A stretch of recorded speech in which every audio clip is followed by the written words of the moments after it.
अस्सलाम वालेकुम। आज का जो टॉपिक है ये डीपीजी एग्ज़ाम 2018 का क्वेश्चन नंबर 8 है, जो कि ये इस बात पर मबनी है कि क्या प्रोसिक्यूटर जो है उसके पास एब्सोल्यूट पावर है कि वो क्रिमिनल केस को विड्रा कर दे, या फिर कोई कंडीशंस इसके ऊपर एप्लीकेबल है। और इसमें कि what is the role of court and under what circumstance the court में proceed upon the request of the public prosecutor. अब देखें कि ये इसमें आपने जो इसका रेलिवेंट सेक्शन है वो 494 और 495, स्पेशली 494 है।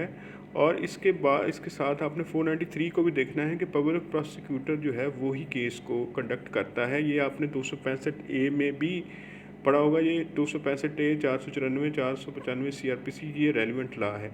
इसके साथ criminal prosecution service 2006 function and power, ये पंजाब का जो एक्ट है उसका सेक्शन 10 आपने देखना है।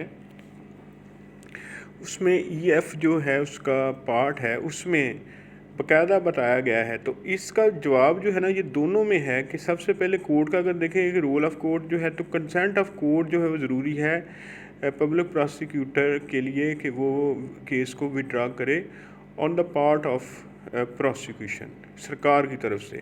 देखें कि अगर आप इस्तगासे को विड्रा करना हो तो फिर किसी पब्लिक प्रोसिक्यूटर की ज़रूरत नहीं होती। कंप्लेनेंट यानी मुस्तगीस जो है 248 के तहत वो किसी भी मरहला पर उसको कर सकता है। अब इसमें क्योंकि पब्लिक प्रोसिक्यूटर का है तो इस पर बाकायदा कंडीशंस हैं, और इसमें सज़ाओं के मुतल्लिक़ है कि कौन सा सुपीरियर ऑफिसर है जिसकी इजाज़त उसको लेना पड़ेगी पब्लिक प्रोसिक्यूटर को केस को विड्रा करने के लिए। तो इसका जवाब यही सेक्शन 10 आपने पढ़ना है अच्छी तरह से।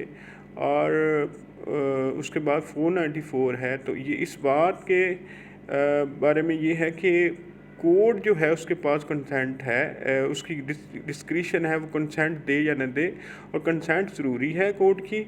और जब कोर्ट कंसेंट देती है और केस विड्रा हो जाता है, अगर तो चार्ज फ्रेम होने से पहले होगा तो फिर क्या होगा, फिर ये होगा कि वो मुल्ज़म डिस्चार्ज होगा, और अगर चार्ज फ्रेम हो चुका हो तो फिर मुल्ज़म जो है वो बरी होगा और ये क्लीन एक्विटल होगी।